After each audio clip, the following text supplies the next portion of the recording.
Bawal na po ang magmotor sa gabi o mag-ride sa tricycle o anumang klase ng motorsiklo nang walang reflectorized vest tulad po ng aking suot. Tama po kayo nang narinig. Bawal na po ang magmotor sa gabi nang walang suot na reflectorized vest katulad po nito.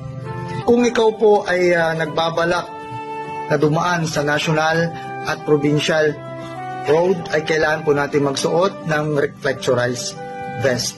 Ito ay sa pagitan ng alas 6 ng gabi hanggang alas 6 ng umaga.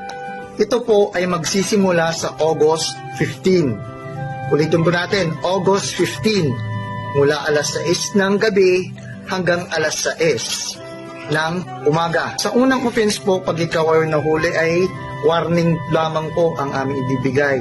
Papaalahanan ka namin at i-inform ka namin na kailangan nating magsuot ng reflectorized vest. Yan po. First offense, warning. Sa second offense naman po ay 1,000 pesos.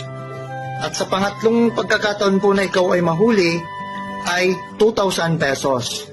At sa ikaapat is 5,000 pesos at merong pagkakakulong po ng hindi hihigit sa 1 taon, depende sa desisyon ng korte.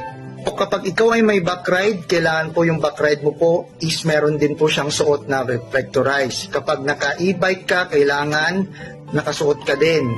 At kapag may top box ka, yung U-box, yan, kailangan po meron din siyang reflectorized sticker. Yan. Then, mga naka-tricycle, yan po, e-bike, e-trike, yan po, yung mga saklaw niyan, kailangan po nakasuot ng reflectorized vest. Kung napanood mo ang video ito, ay maaaring i-share mo din sa iba para naman ma-inform sila.